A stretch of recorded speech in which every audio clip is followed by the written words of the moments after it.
Hey, this is Jessica Hammer, host of Crowned and Dangerous. Thanks for listening to the following broadcast on Public House Media. Hi, this is Baxter Colburn, the host of Forward Madison's podcast, Let Me Be Forward. Join me and Madeline come every Wednesday throughout the season as we bring you in-depth interviews with players, coaches, and journalists who cover the team and experience everything that it means to go full Mingo during the 2019 campaign. A new episode comes out every single Wednesday and can be heard on your favorite podcast platform like Apple Podcasts, Google Podcasts, or head to publichousemedia.org. Thanks for checking out the following podcast on Public House Media.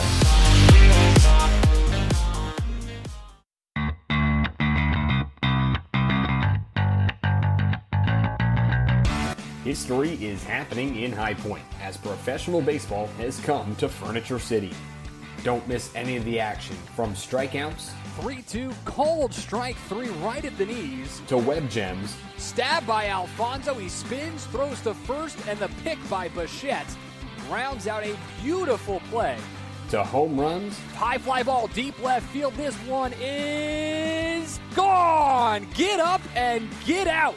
Tyler Ladendorf. and of course, every rockin' victory. The pitch. Swing, strikeout. The Rockers win.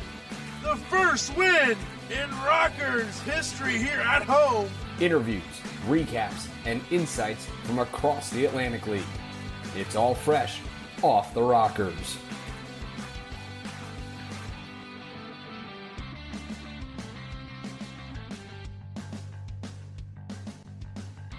Welcome to Off the Rockers. Kevin McMahon and Kendrick Fruits here with you at the ballpark at BB&T Point. We just had a ball game take place, and the Somerset Patriots beat the Rockers.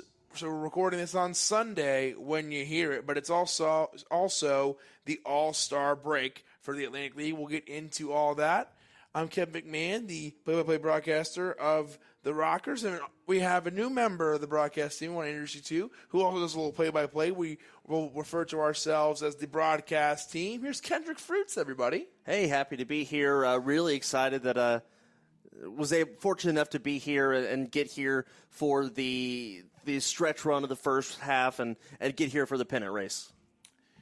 And it should be a great second half as well. We just finished up a great first half, and let's get things started off first. We had the first half playoff races come to an end. So let's go ahead and let everybody know who is where, who are the first half champions, and what it all means for the High Point Rockers. Let's go first with the Freedom Division, and that went final today. It came down to the wire today on Sunday. We know who it is. Yeah, it's the Sugarland Skeeters. They had a small lead over the York Revolution. York had a doubleheader today. They were rained out yesterday, dropped the first game of their doubleheader, and by that it gave Sugarland the first half crown for them. And so, but the interesting thing about it, though, their game at the time of recording this has not quite gone final, but they're leading. So say that they end up winning this game. Sugarland wins the division just 2 games over 500 at 36 and 34. So that division's going to be wide open through the second half of the season. Absolutely. And the Rockers were in the playoff chase for the first half on Friday, lost to the Somerset Patriots, but got to play spoiler on Saturday as they beat the Patriots in a walk-off win.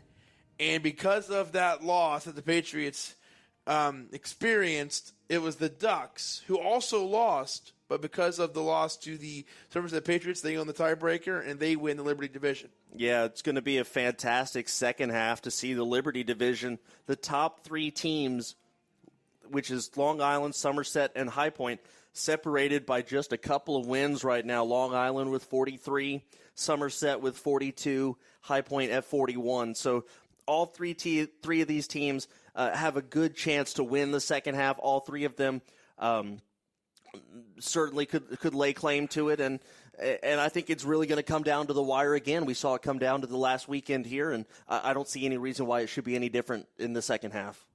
No, it should be really interesting and a whole lot of fun. Before we move on from this conversation, let's explore that detail quickly that we've been talking about on the broadcast. It's been a full week of 4th of July festivities that we've really enjoyed this week. A bunch of great houses, a bunch of great fireworks shows. And in the midst of all that, as we mentioned, this playoff race was happening. And we were focused on how the Rockers could end up being first half champions. So we're doing all the math for that. And we'll get more into it in the podcast as when we get closer to the end of the second half.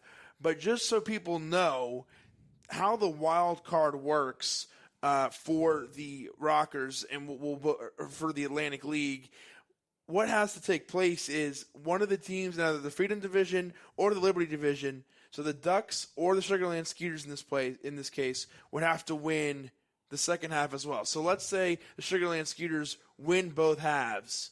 The wild card would be activated, and it's not any Freedom Division team, it's any team. It's the next best overall team. The next best. Same would go for the Ducks, and if the Ducks won and the best available team was the York Revolution, then they would move in to the Liberty Division and play. Same goes for the Rockers. If the Sugarland Skeeters win or the Patriots, they win both, then it would be the Rockers who would move over. If they had the best overall record, they'd move to the Freedom Division. Let's say the Rockers win the series against the Sugarland Skeeters. They would be declared Freedom Division champions, even though they aren't in the Freedom Division. And then they would represent the Freedom Division in the championship series. I don't think that's happened in a long time. If it has ever happened, it would be very wild if it did happen.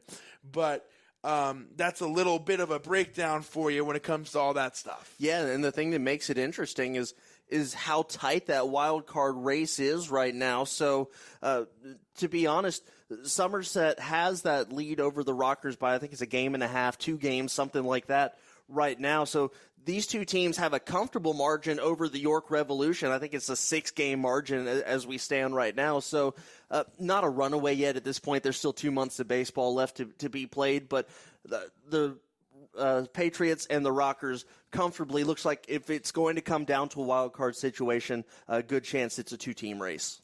And the Rockers got a big win on the 4th of July. They had a walk-off win with Matt Jones as well. I think the night before that. And then yesterday, at the time of recording this, they had a big win with a home run, courtesy of Steven Cardullo, that did give them 1 run. And then they get another home run in the 9th inning, bottom of the 9th, when they were down 2-1. Tyler Ladendorf would hit a home run off fellow All-Star, the closer for the Patriots. Help me out here, Mike Antonini. Yeah, yep. Mike Antonini. And Tyler Ladendorf would hit that one. Over the wall, single solo shot, and then it would be Quincy Latimore who would walk us off. The Rockers would win, and they'd play spoiler, a huge home run for King Q against Mike Antonini as well, who, as we've mentioned in the broadcast this week, is the best closer in the league statistically. He is on pace to break the Atlantic League record for saves. He has 25 already, the Atlantic League leader, I believe. And Quincy Latimore, the king last night, came through with a huge home run. And little did we know, when we asked him to do an interview for the podcast earlier this week, how timely this would be. What a great guest, because how big was that home run last night, Kendrick? I mean, it was absolutely huge, and you would have liked to see that momentum carry into Sunday's game.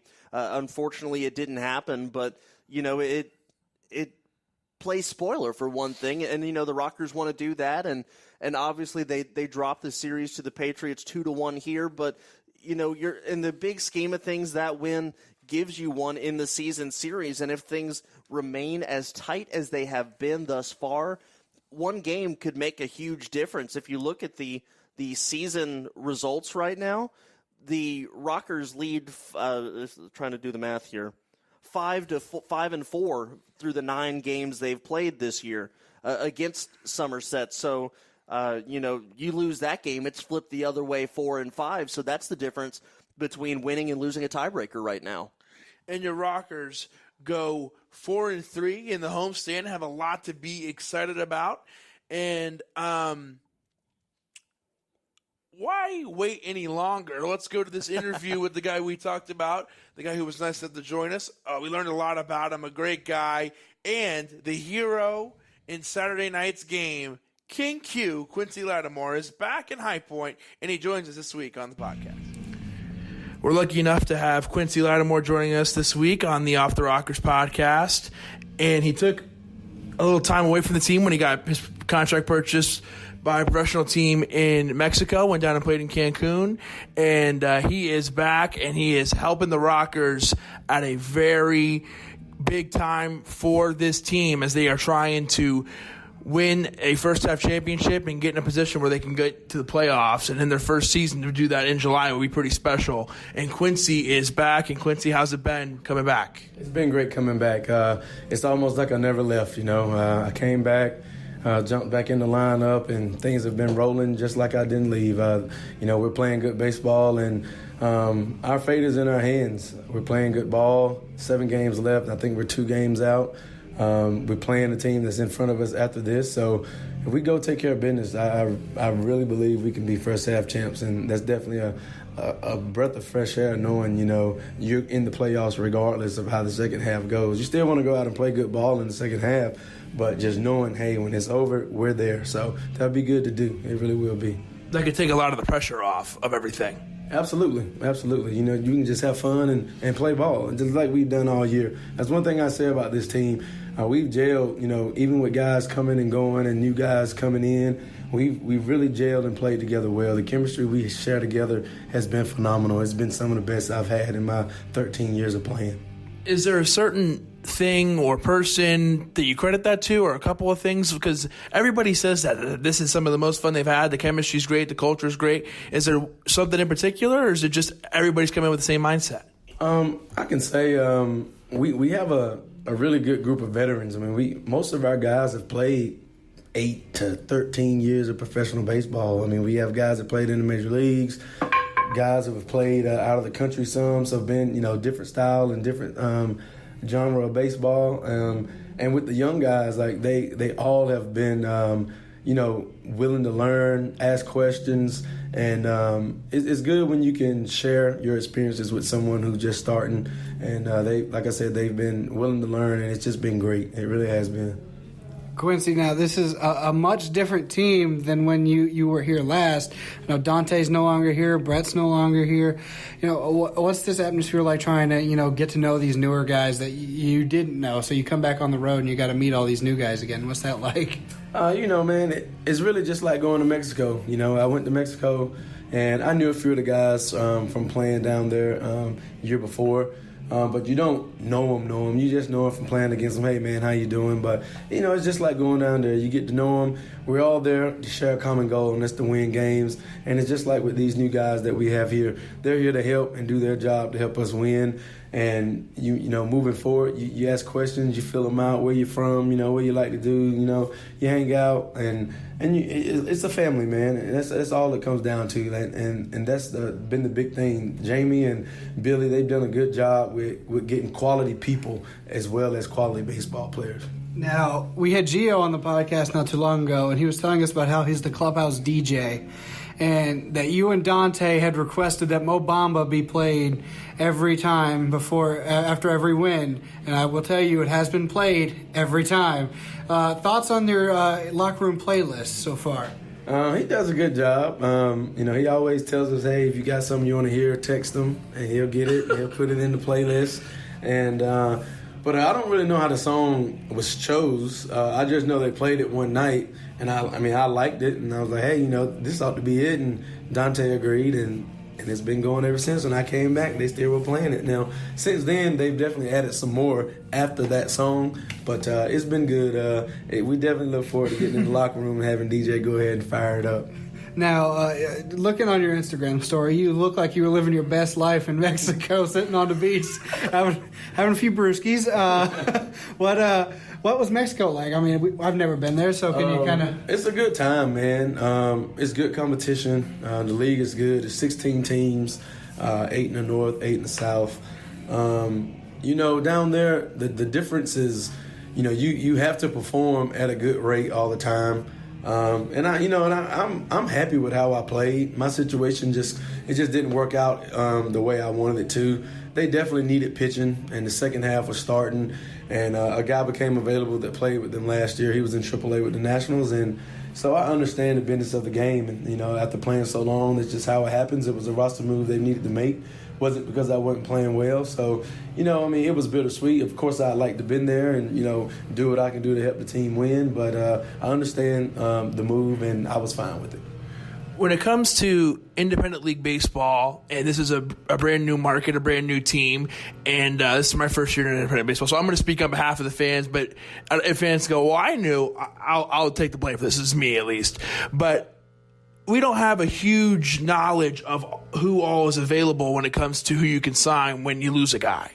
But we were lucky enough to have already seen you here. And then when we heard you were coming back, that felt like a marquee free agent because we know what we're getting.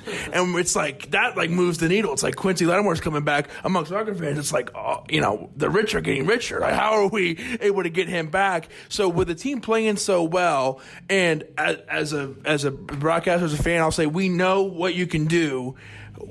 How do you feel knowing, okay, they have enough faith to bring me back and I'm in a good spot to help us out? Obviously, the Rockets have been playing okay when you were gone, but now you're able to help them and keep them going the way they've been going. It's a great feeling. Like I said, it's almost like I never left. He put me right back in the spot where I was when I left, and I picked up, just where I was when I left. Guys have been on. I've been able to drive them in, and that's something I take a lot of pride in, driving runners in. When I left, I was leading the league in RBI, so it's something, like I said, I really take a lot of pride in. I really do my best to get a good pitch and drive those guys in when they're out there on second and third, regardless if it's 1 out, 2 outs, no outs. I want to get them in. So knowing that I was able to come in and get right back to where I was, it's a big credit to Jamie and believing in me, just putting me there. And it was a great confidence booster. And the guys welcomed me back, happy to have me back. Was just, it was just like coming back home to family, man. Hugs, hey, good to see you, man, welcome back. And I'm glad to be back. I really am. Now, Quincy, while you were on the road, you hit your 200th career home run. Looking back on it now, after having a few days to absorb it, I know you posted on Instagram the ball with the Rockers hat and everything. Looking back on it now, what does that day mean to you as a whole? That's a very big career feat to have. What does that mean to you? It's really special. I've had a lot of teammates, a lot of coaches. I've played a lot of places. Some of those home runs have been in Australia. Some have been in Colombia. Some have been in Mexico. Some have been in the Frontier League. Some in low A, high A, double A. It's been a good ride, man. It's been a good journey. I've enjoyed it. It's had ups and downs and good and bad. But I love playing baseball. I really do. Some people, they can't say that and mean it, but I really do, man. And as long as I can perform and be a high-quality player, I want to play as long as I can because I have fun doing it. It's not just a job to me. It's that game that I played, starting with T-ball and going to Little League and, just going through the ranks, high school and getting drafted. But when you love it, it's a different feeling because you can go out there and know, you're going to give it all you have. And some days it's not going to be enough. You're not going to get hits every day. You're not going to hit home runs every day. But just going out there and having that grind and sharing it with your teammates, your coaches, and it's a day in and day out thing. Like the day we had today to travel, we're tired, we're a little beat up some, but we all are, the team we're playing, they are too. They have the same travel schedules. And so, that's just where, you dig deep and that passion and love you have for the game. That's when it comes out and shows when it's time to turn the lights on at 6:30 and go at another game. So before we let you go, we'll do a little bit of who is Quincy Latimore, get to know you, ask you some questions, kind of rapid fire. Feel free to have a thoughtful answer. But for example, let's know a little bit more about you. What's your favorite movie? Do you have a favorite movie? If I had to pick a favorite movie right offhand, yeah. And I'm pretty sure this would change if you ask me tomorrow. But at this moment, I would say it's a movie called The Five Heartbeats. It's about a singing group getting together around, I think, like in the 50s, kind of around the Motown era. But I can't tell you the original group, but it's based off a true story. Just life of a singing group, starting, rising to fame, some of them, having struggles and then getting back and turning life back around. And so I would say that's one of my favorite movies, The Five Heartbeats. It was a long road trip you were just on. So what were you listening to? What music do you listen to, especially on the road trip? What was getting you through it? I'm a big 70s and 80s funk, R&B, soul kind of guy. The guys will tell you in the clubhouse, they'll play a song that's out right now, and I'll be like, hey, what's the name of the song, man? Because I like that, because I really don't listen to the radio much. I just pretty much use my Spotify and pick what I want to hear, and that's mostly that 70s, 80s funk for the most part. Well, one of my favorite songs, I want to know, it's in that era. What's your feelings on Outstanding by the Gap Band? That's one of my... Man, hey, Gap Band is in my playlist. I actually got a chance to play in Tulsa in 2017, and a lot of people don't know that Gap Band stands for Greenwood, Archer, and Pine, and it's 3 streets, like kind of in a square that the 3 guys that played, well, the brothers, of course, but the guys that played the instruments, they all lived off Greenwood, Archer, and Pine. So I got to visit that little area, and they have like a little museum there, and they have a big little session on the Gap Band. So that's pretty cool, yeah. Quincy, Dante used to always call you the king. And we've started doing that too. And when you got off the bus today, the 3 of us came out there and we started bowing to you. How did that even come about? I think he posted on Instagram about it. How did that come about at all? You know what? Dante he started it all. He said, hey, man, I'm going to get this going. You're King Q. Like, I'm going to get this going. Like, I played against Dante in the Eastern League. I would probably say 2015 and 16. He was with the Trenton Thunder, and I was with the Bowie Baysox. And I hit some home runs against his team. And when I came here, starting hitting him, he was like, man, all you do is hit bombs, man. You're the king, man. And then he was like, you know what? I got it, King Q. So I hit a home run one time, and I'm coming around, I hit home, and he just happened to, touch me on the head like he was putting a crown there. And then the next day, someone got that photo, and it was on, I don't know who posted it, but he was able to edit it and add a crown, and it really looked like he was putting a crown on there. And he took it and ran with it, and so far it's been sticking. So he said it was going to stick, and, I'll take it. And, I don't think I'm a king, but, it's pretty funny. It sounds good, King Q. And the guys, they all embrace it, and whenever we do hit home runs, I come through and they'll do the bow, or someone else will place the crown on me. But it's pretty fun. But Dante, I give him all the credit for the nickname King Q. Gio was one of the most ecstatic people I think ever when he found out you were coming back. What was that like when you walk back in the clubhouse and everybody starts finding out that Q's coming back? I know, like I said, Gio was extremely happy once he found out. They were trying to keep it a secret from him, actually. Gio's my roommate on the road. We started the season together. Once we came here, they told us to pick a roommate, and I picked him. And we just get along real well.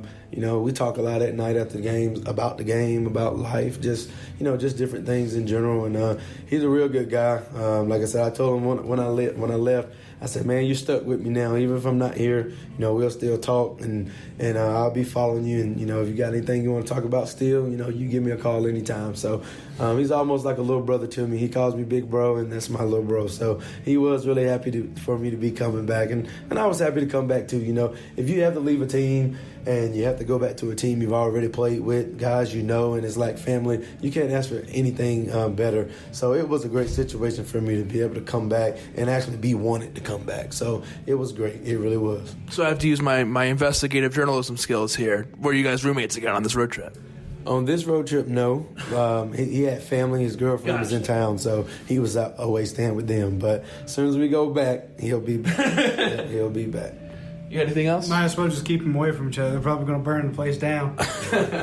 Well, I have nothing else. So, Quincy, we really appreciate it. I almost called you King. We were so into it. But, Quincy, we appreciate it. And good luck the rest of the way. And thanks so much for jumping on with us. I appreciate it, guys. Thank you.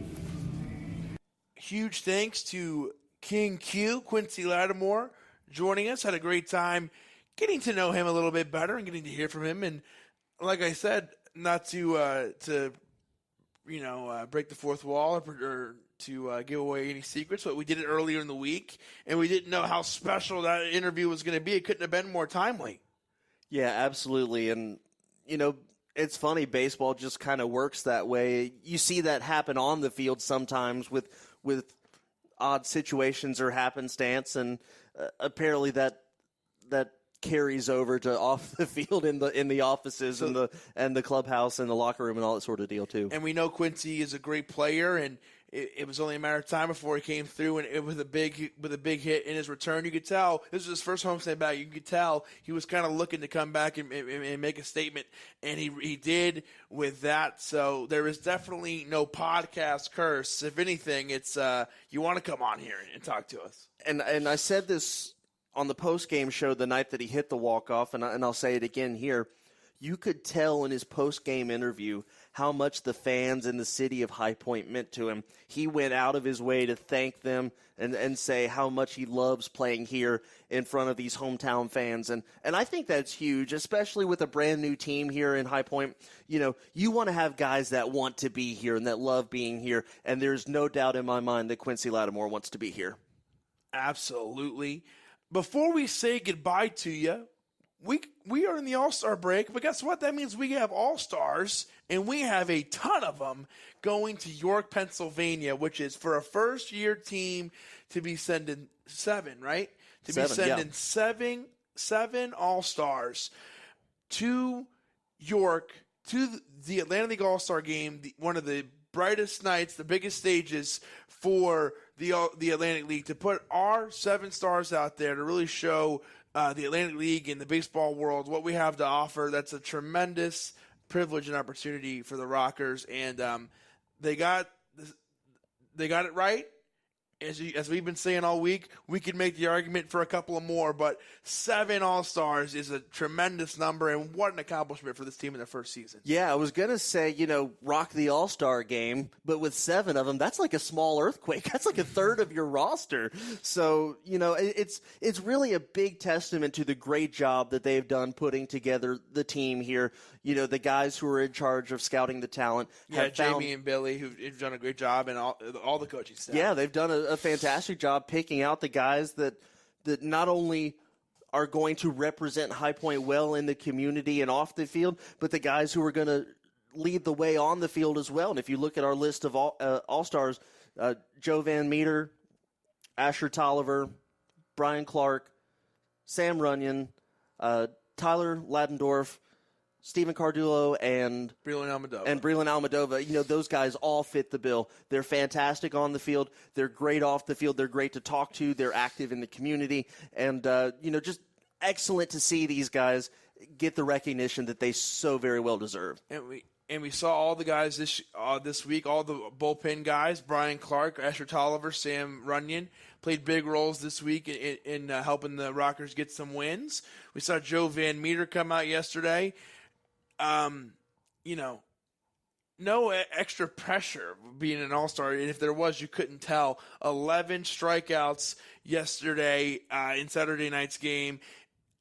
And just a great outing for him. And then Cardullo and Ladendorf with some big home runs, especially on Saturday. And Breland Almadova getting back into the swing of things and looking great in the field and at the plate. Yeah, and everybody will tell you that being an All-Star is a huge honor, and it absolutely is. And more so than that, though, you kind of look at your All-Stars as being your team leaders. These are the guys who have been voted by fans and peers and that sort of thing as the best in the business through the first half of the season. And you expect them to come through on the field, and as you just said, our guys did that. They showed why they were All-Stars by making All-Star caliber plays, All-Star pitches, All-Star at-bats, and just all around showed us why they're the ones going to Pennsylvania this week. So big congratulations to our All-Stars. We are so proud of you and can't wait to see all the good stuff you do in York for the All-Star game. Before we let you go, we want to see you back at the ballpark. We want to see you back at BB&T Point, and we want to tell you why you need to come out. So the next time the Rockers are back in town, it'll be July 19th. It'll be the 19th, the 20th, and 21st. Just a quick 3-game series, and it's against the team they just played, a very good team, the Somerset Patriots. You know how good the Rockers are. You want to know, if you're wondering about a team, if there's any teams with a lot of pros, guess what? the Somerset Patriots are a team that has a lot of former major leaguers and a lot of talent on that roster. So when these two teams play, it's close, it's competitive, so that'll be a great series to come out to. Here's a look at the promotions. It'll be Disco Night on Friday, July 19th, so you want to come out and celebrate that with us. That'll be fun. A lot of Bee Gees, a lot of music going on, so I'm looking forward to that. Yeah, the only thing that would have made that better is, if Disco Night had been later in the season fighting for a playoff spot, staying alive becomes a lot more relevant then. Exactly. Saturday, July 20th, it'll be our fireworks shows. We do those on Saturdays. And then on the 21st, it's Disney Day, so we will be celebrating a lot of Disney classics, and it'll be a family fun day as well, as every Sunday is a high sock Sunday. The Rockers will be wearing those custom socks, and then it'll be kids run the bases. So that is what the homestand, the 3-game series, looks like. So before we say goodbye, anything else for us, Ken? Well, yeah, you're talking about all the really awesome promotions, and that in itself is a good enough reason to come out to the ball field. But one thing on top of that, you mentioned they're playing the Somerset Patriots. Remember, if the High Point Rockers and Patriots come down to a wild card scenario, this is a huge thing. Head-to-head battles are going to be huge. So, yes, it's the very beginning of the second half of baseball, but this might be a series that we look back and circle at the end of the year saying this is the reason that the playoff run ended the way it did for either one of these teams. So make sure you have these games marked on your calendar. They're going to be a lot of fun at the ballpark, but they have huge implications come September. Because after that home series, the Rockers only play the Patriots at home one more time. Exactly. You got to win them now. And then they go on the road twice. Right. And winning the ones at home are the ones that are so important because you're at home and you have the great Rockers fans who will be cheering you on, helping you out. Yeah, absolutely. And so, it's right after the All-Star break. Everybody's got a clean slate, but it just you kind of have a feeling with Somerset coming back in town, the intensity starts way up here at the top already as soon as you come back from break. It'll be a whole lot of fun. We can't wait to see you at the ballpark and at BB&T Point, but I'm afraid we must bid you adieu, goodbye, and good night. We'll see you at the ballpark. Anything from you, Kendrick Fruits? Yeah, go out and enjoy a ball game. If you got to go out, while we're on All-Star break, go check out just any kind of ball game. It's July, it's summer, it's America. Go watch baseball. I'm actually going to go home and watch a game right now. This guy's crazy. We'll see you next time. Good night. See you at the ballpark.